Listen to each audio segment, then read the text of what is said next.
Hello my friends and welcome back. It is Friday. Remember what I promised you on Monday, that you and I were going to survive this week, and we did. I did. I hope you did also. But you know what didn't survive?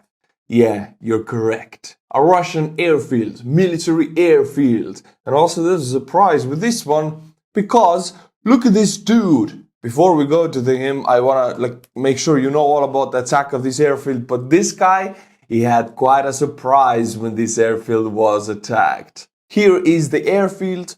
Tonight the drones target Russian military airfield in Kursk, Krasnodar region of Russia. Russians claim that 50 to 60 drones were used. The results of the attack are yet unknown. It's 330 kilometers from the front line. Right next to Crimea, you can see it right here. Kursk is the settlement, city actually, and the airfield looks like that. They look all the same from space. I've looked at countless satellite photos of Russian airfields. They always look like that. Just a nice juicy target. Of course, in this video we can see, wait for it, you can see the Star Wars lasers going up, yeah, and then boom, yeah, a nice orange hue. These kind of videos I like to see from Russia. But now let's go back to Ivan. I promised you to make him the main character of this attack. And this dude, this Mr. Ivan, okay, lights a cigarette, wants to just enjoy his cigarette. At the back of it you can hear the air raid siren. Ba-da-boom! He's back on... falls on his back. He's like, oh, damn it. Hate when it happens. I want to have a smoke. And they attack my airfield. Damn it. Another Friday. And now he keeps smoking on the ground. Doesn't allow himself to be bothered. What 50 or 60 Ukrainian drones? I gotta finish my cigarette, my friend. I cannot be bothered about this attack. I'll finish it and then I'll get up. Smoking. Look at that. He continued to light his cigarette. This guy cannot be bothered about the special military operation or war. War on the front is visible and horrible, but there is another kind of war going on online. This is the informational front, and Russians are targeting Western analysts such as myself. I have to protect my privacy, and this is why I use Proton VPN daily. Proton was born in Switzerland in 2014 when a team of scientists met at CERN, the European Organization for Nuclear Research, decided to build a better internet where privacy is the default. Proton VPN hides your real IP address so you can browse the internet privately. They have an extensive server network, over 8,500 servers in 110 plus countries. In addition to the servers, Proton wields high-speed connections, up to 10 gigabytes with VPN accelerator, boosting speed up to 400%. I need to know that there are no traces of me anywhere. I like their no logs policy, verified by independent auditors, ensuring complete privacy. And by the way, if you hate ads as much as me, you can use their integrated ad blocker. Blocks ads and trackers to enhance your browsing experience. Proton VPN has made their services available for everyone with accessible prices, starting at just $3.99. Take control of your online experience, free from censorship and data exploitation. Join the movement. Proton is community funded and mission driven. Let's change the internet together. Get 64% off Proton VPN using my link below at protonvpn.com/Artur. Thank you Proton VPN for sponsoring today's video. Now my friends, we're gonna dive into the Russian economy and not good news, not very good news. Russia. Effective on November 15th, Sberbank, which is one of Russia's biggest banks and biggest mortgage givers, the loans for home givers, they will raise mortgage rates, borrowing rates by 3.5% to 28.4%. Now this is not clickbait, this is not fake, this is 28.4%. Sberbank's official mortgage borrowing rate. I know the statistics of who watch this channel. Many of you are at the age that you are paying off your mortgage right now or have it paid off already. Lucky you, my friend. what was the mortgage rate for you when you borrowed it? Was it 10 years ago, 20, 30 years ago? What was the rate of that loan? Well, Russians are paying 28.4. Would you imagine taking out a loan with that? By the way, here you can see the Russian interest rate of the central bank being raised July 23rd. They raised it to 9, then to 12, and each spike here is another raise, and now it's 21% from the central bank, and the Russian separate banks themselves have it even at 28, as we just learned. That is a massive, massive number for an interest rate. And I bring you this beautiful chart. It's all green and nice looking, but it's the other way, because this is green because it's United States dollar to Russian ruble. It crossed the 100 mark. Fireworks should be used in the West because this is celebrations for us. 100 rubles equals $1. What a happy day for us. What a sad day for them. And by the way, again, to just give you a glimpse of how the Russian economy is really doing, and it's not that rosy, the biggest country on earth, Patrushev, instructed to organize the import of potatoes from friendly countries after the collapse of the harvest. Now, Russia is not as big in agriculture as Ukraine, but they do have massive agricultural lands, and they have to import potatoes. They have to import butter. They have to import many other things, many other agricultural products, because there was a very bad harvest this year. And since so many men being sent to the front, the Western sanctions, I mean, most of the tractors or combines or agricultural machinery used in Russia was also Western. Yes, some of it comes from Belarus because they have a massive agricultural machine company, Belarus. But still, John Deere's and all of that kind of modern, nice tractors, they come from the West. Now with the sanctions, there's no more of that, and it already begins to show in the harvests. The biggest country on earth has to import potatoes. Potatoes are very important in Russia because most of the vodka in Russia is made from potatoes. Not all of it, but most of it. So if they're lacking potatoes, very sad day for Ivans. And now, my friend, to end the economic analysis of Russia, we'll take a look at the real estate. Okay, so last week, the largest property developer stock price went boom to the bottom. Now, in this week, the third largest. So three largest, first and the third, have collapsed completely. There are now 53 million square meters of new unsold apartments across the country. And with October sales down as much as 82%, close to 100. I mean, this is almost sales at zero. I mean, almost down 100%. This is massive. In some regions, not yet reflected in the charts, things are about to get interesting. Sold, going down, not sold, going up. This is about apartments. Sales have not started yet, it is going up also.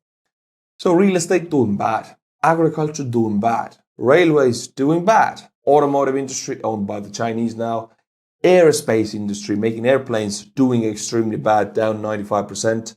And I'm not even going into the production of butter or eggs, that's doing bad. Now, I'm not saying it happens tomorrow. It will take time, maybe years, but it will happen. I know you want to see the chart because on Monday we saw a new record of the war, of the Russian losses. On Wednesday we saw another new record of the war, and now it's 1,500. I mean, it's massive. These numbers, I cannot focus enough of how big are these losses. We're so used to getting to see these statistics only on the computer screen. But to put it right in front of you, this is 2 battalions or battalion tactical groups in Russian. Just imagine yourself. I cannot visualize it for you. Just try to imagine 1,500 people in front of you with all these vehicles. It's a field of people.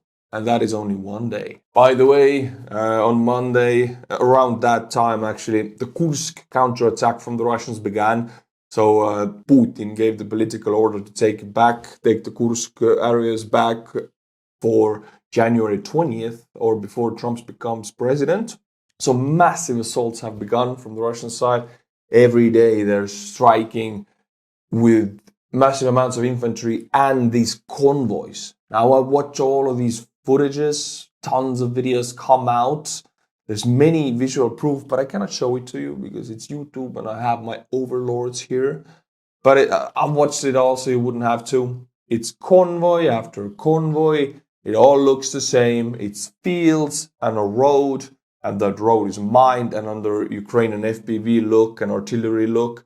And as soon as 15 Russian armored vehicles get into kill zone, boom, boom, boom, boom, boom, drones drop their nades, and it's a killing field. That has been going on for a week in Kursk. It's insane, and they cannot keep it up. And now, my friends, I bring you... I don't want to judge people like that, but in this situation right now in the West, I cannot keep myself back because the security of my country and security of Ukraine is on the line. I bring you the very weak leader of Germany who loves to de-escalate and appease the Russians. And I'll read you the subtitles. And I also want to say this, I am committed to this. I emphasize that I think it's right, unchanged, that I have my contribution to enduring, and there has been no escalation. And I would like to make it clear that the country that is doing the most in Europe to ensure that Ukraine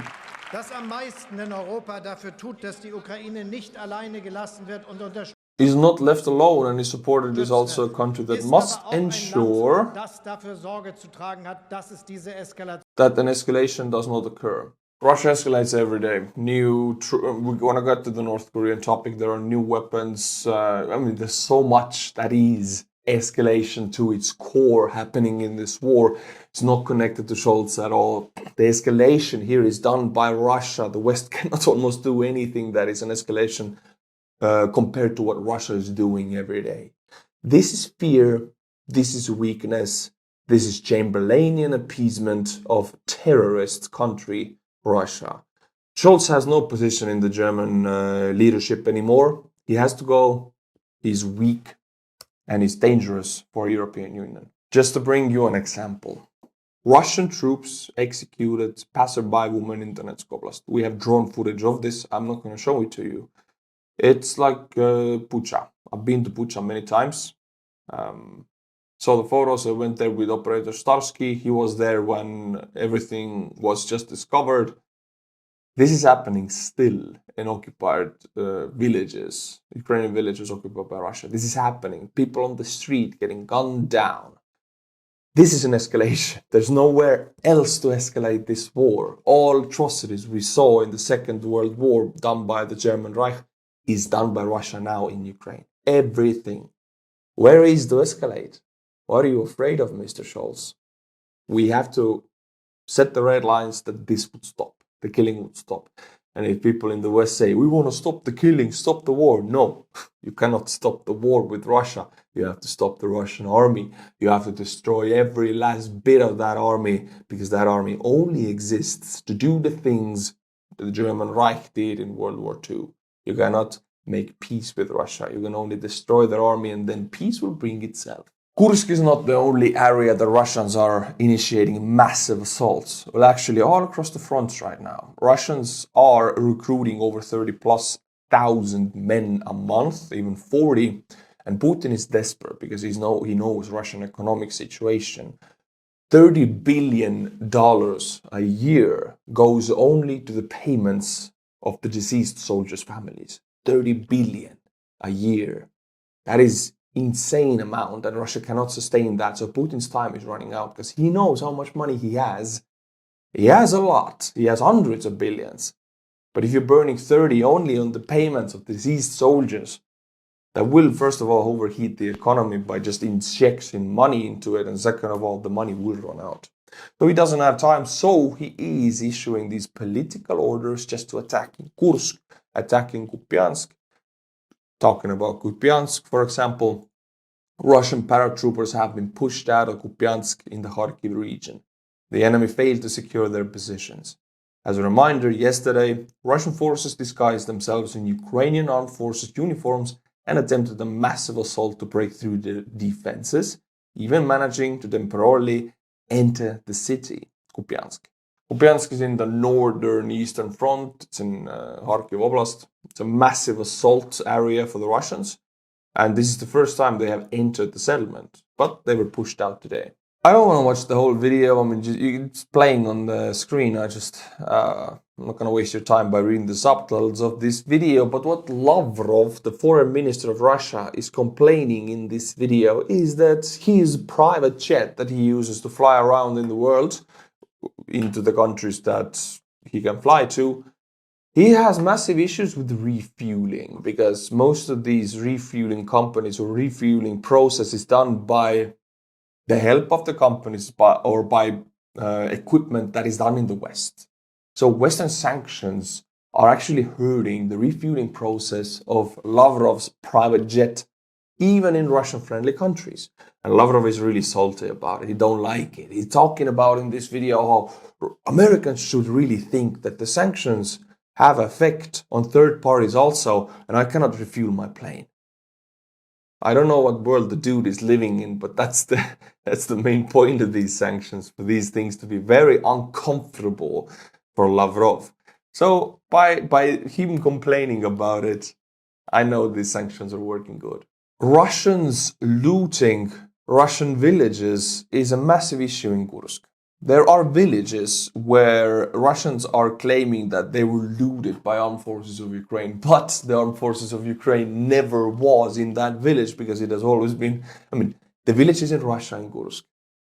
Ukrainian army never reached it, ever, not even once. And there's massive looting in that village. The Russian army claims it was the Ukrainians. The Ukrainians never were there, ever, not one time. And now it is so big of an issue, they made a gathering to talk about it, and I'll read you the subtitles on this one. And notice which sentence gets an applause from the audience. On the subject of looting, also, I discussed yesterday at the federal meeting with the new business people, because unfortunately there are facts of looting among both civilians and military personnel. People began to clap. In Russia, it's a rule that you mostly don't talk about the problem, or even if you do, you blame it at somebody who has nothing to do with the problem, and then you just put it under the carpet. This way, problems never get solved, and somebody takes the blame who has nothing to do with it, and the problem continues. Now, in this instance, the guy in front of these people who are locals at Kursk says that at the federal level, I have spoken to the feds about the fact that we know that your villages have been looted by our army. People clap to it, because it's one of the rare instances they get to hear the truth speaking by an official. Of course, the problem will not be solved, but the fact that they are clapping to it, in West, if you hear a problem like that being discussed, it's normal. You don't feel the need to clap to it, because that's what you expect from your politicians. Yes, there is corruption and issues and lying, but still, if they don't address the problems, they will not be elected next year. But in this case, people clap to the fact that the guy only says and addresses the right problem. The Russian army is looting Russian civilians. The clapping itself gives me some information. The task is set by the federal government, business now, military police among others, to provide enhanced security, provide increased security, control at the border. There is also evidence that the loot is sent to delivery services.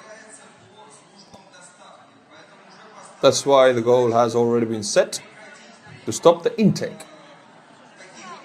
In this way,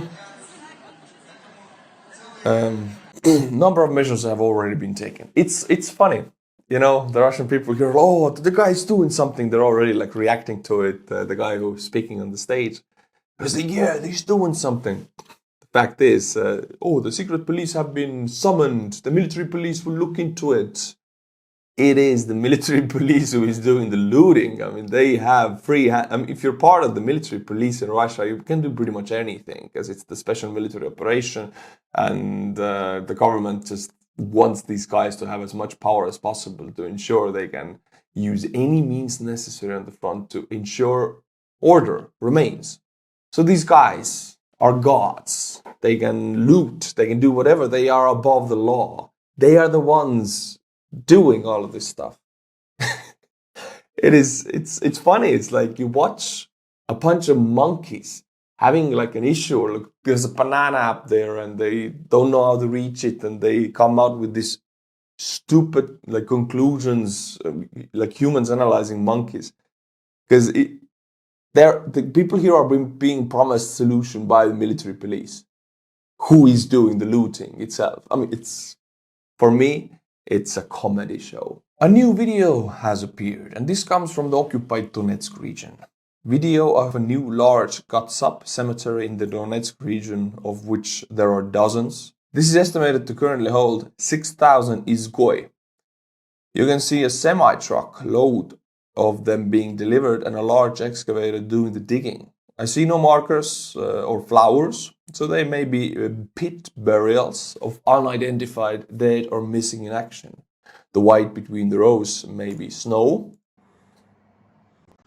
You see the white lines right here. We don't know what it is, but somebody says in the comment, hard to tell with the potato camera, but it appears it could be rows of quicklime, meant to both guide the diggers, separate the rows, and quickly scatter over the bodies after they are dumped. Quicklime is calcium oxide, and it's historically used to row burials or mass graves. Yeah, they might use this for people in future cannot identify the bodies because quicklime decays the body fast. Why is this important? Well, it ties into the Russian economy because $30 billion a year goes to the payment of the families of the soldiers who are dead. Now, these families only get paid if the soldier is identified. If the soldier dies on the front, which is the goal of Putin to Russianize Russia, get the Buryats to die, which are not ethnically Russian, and to soak up the Ukrainian ammunition. And on top of that, they doesn't even have to pay to the families because they cannot identify the guy. So this is Putin's system winning big time by these guys getting decomposed very fast. Now I bring to you, my friends, the Russian marvel of the 21st century, the loaf truck. You've seen and heard about it all the time, and the production was restarted in 2023. Yeah, it looks like it's from 70s, but don't get yourself fooled. This truck is made in 2024. It's brand new. They come out of the factory like that. I mean, except for the tires. Now, this one is rusty also, but they make them brand new like that. The tires are supposed to protect it from nothing because everything goes through the tires. I don't know why they put it on, but it's the marvel of technology in Russia in 21st century. And I'll read you a very short analysis of what is the loaf truck. The loaf truck, I've talked about it. It's the peak of the Russian logistics right now. They don't have railway tracks enough to the front, so they use the loaf. And this is how most of the zero-line logistics work. Most of the ammunition, medicine, food, and wounded are transported in these trucks. And they're being used also to attack vehicles. The loaf is one of Russia's most important military vehicles. Most of these vehicles are used and bought using donations. This example is fancy, equipped with new tires and blue camo paint. As a bonus, the rust holes have been plugged. But there are anecdotal reports that fewer loaves are seen at the front. Here, a Ukrainian drone with thermal camera attacks a loaf.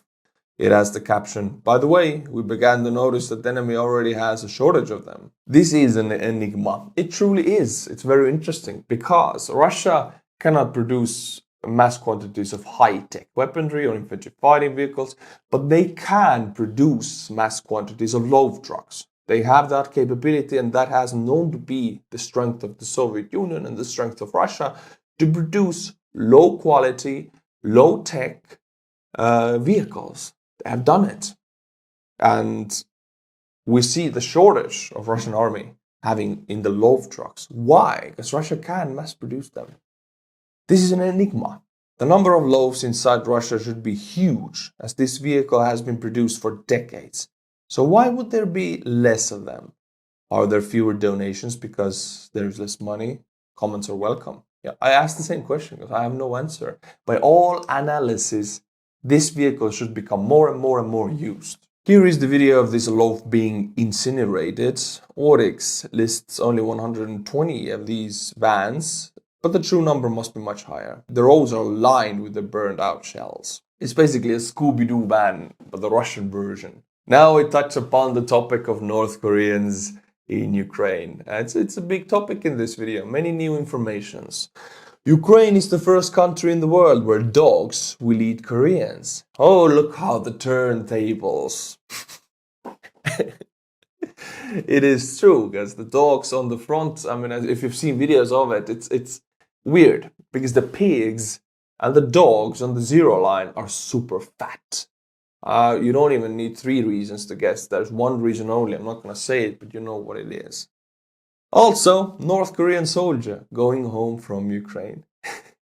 If you don't get the joke, then North Koreans in North Korea don't have internet whatsoever, or maybe some very limited access to it, but definitely no Western sites. Their first ever contact with pornography was when they were shipped to Russian army in Ukraine. And it's very addictive if you don't have mechanisms against it. In the West, people are used to it, and it's still addictive. It's an issue.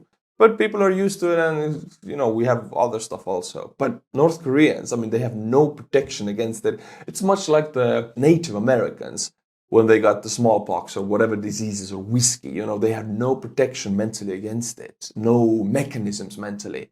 Immediate alcoholism. Immediately all of these smallpox and these viruses they had never been touched to killed hundreds of thousands. Well, in this case, it's the porn. By the way, this is not my opinion. I will bring to you footage. They gave a North Korean soldier FPV glasses, first-person view reality glasses to guide the drone. What he uses them for... Wow, my friend, wow. This is a soldier from North Korea representing the proud nation of Kim Jong-un, wearing his first ever FPV glasses and visiting some nice websites and doing something with his hand. You know what's up. We'll go on with the North Korean topic. Their soldiers are having so much fun in the Russian army. They're now free to visit every website they want, free to use their FPV glasses for every website they want. I mean, they're happy soldiers. But North Korea as a country, North Korean dictator Kim Jong-un ordered to increase the production of kamikaze drones. North Korea is modernizing fast. They're sending their ammunition and their old self-propelled guns. We're going to look at that news later. They're sending massive amounts of old tech to Russia. They're modernizing and building up new ones. They're building up the rocket forces. They're building up their kamikaze drone army. And knowing North Korea, I mean, they will build like tens of thousands of these drones. It will be an issue. It's all thanks to Russia. This build-up was not a reality 3 years ago. It's a reality now. So as I see Russia-Ukrainian war, one conflict. But then I see one side, Russia, the leader of the axis of evil. It connects immediately South and North Korean war, which is still going on, by the way, officially, and Iranian-Israel war into this very same conflict. I say it in every video, but I feel like I have to say it so many times. It is not 3 different wars. It is one war, and in 50 years they will learn about it as one war fought all over the world. So it's a big issue to separate Iranian-Israel war, South and North Korea, China, Taiwan, and Russia-Ukraine war. Whoever you punish in this conflict, China, Russia, or North Korea, all 3 will suffer. So you have to punish them. And now, as I said, Russia can fight thanks to North Korea, and North Korea can modernize thanks to Russia. Russians published footage of North Korea's 170mm Kaksan self-propelled artillery system being transported. The range of the system is 40 to 60 kilometers. You can see it right here. These are now an active part of the Russian army. These guns have 40 to 60 kilometer range and pack quite a punch, but not much is known about them. A few dozen were given to Iran during the Iran-Iraq war, but they have not been used in a scale in large combat yet. Mostly phased out by North Korea, their use in Ukraine would signal the containing degradation of organic Russian artillery. Again, I say it so many times. A country that has working military, working logistics, would not need to be in a position to ask or beg from other countries. The fact that Russia has to import self-propelled guns means that they don't have enough. And Russia had a massive amount of artillery systems. They had biggest number of sheer artillery systems, self-propelled and stationary in the world when the Soviet Union fell and when the war started with Ukraine. And now they have to import. The fact that it tells to us is that Russia, their warehouses, Soviet warehouses are being emptied. They're scraping the barrel and they need these horrible North Korean versions. Why are they horrible, by the way? Because, do you know what the fire rate of this weapon is? It is 1 round per 5 minutes. Even the 1989 is the same gun but mounted on a different chassis. It's very slow at an average speed of 20 miles per hour tested by the Iraqis. So it fires, but it's slow to fire and it's slow to move. It's just an old weapon, and Russia is forced to use them, signaling us how bad is their artillery system storage situation. Ukrainian SBU can be compared in many ways to the Israeli Mossad because they are already hunting people. They're hunting Russians who are responsible for pushing the button. In this case, the Security Service of Ukraine confirmed the liquidation of the Chief of Staff of the missile ships of the Russian Black Sea Fleet, Valery Drankovsky, in the temporarily occupied Sevastopol. Drankovsky is a war criminal who gave orders to launch cruise missiles from the Black Sea at civilian objects in Ukraine. In particular, he shelled Vinnytsia with calibers in July 2022. Then 29 civilians died. Drankovsky also repeatedly shelled Odessa and other cities, which killed many civilians. And he's gone now. Done by the SBU, they're deliberately hunting people who are solely responsible for these attacks, which kill Ukrainian civilians. So anybody who has been connected to it, even if this war concludes in any way, they will be hunted in the future, like Mossad did with the German scientists or authors of genocide. This is what Zelensky has said about it, and we see it in action already. These are not empty words. We will not forgive. We will not forget. We will punish everyone who committed atrocities in this war. On our land, we will find every bastard which shot at our cities, our people, which bombed our land, which launched rockets, which gave the order and pressed start. There will be no quiet place on earth for you, except for grave. And in this video, my friends, I will introduce you to Russian Death Factory, because this is what it is. It's a factory of coffins that makes these wooden coffins, and it's the place at the same time when they put the Russian soldiers inside these coffins. And there are names on it, and in this case, a guy finds his name on a coffin before he has died. So they have coffins ready already for the dudes who have been sent to an assault, but they're not yet gone.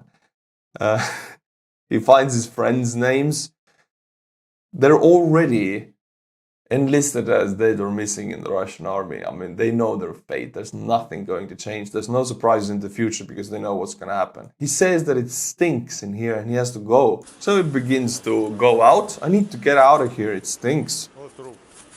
Here's a dead body. Boom. And you can see these trolleys and these guys being on the bottom. Oh, this dude is naked. Damn, I cannot show that. Yeah, I cannot show any of that actually.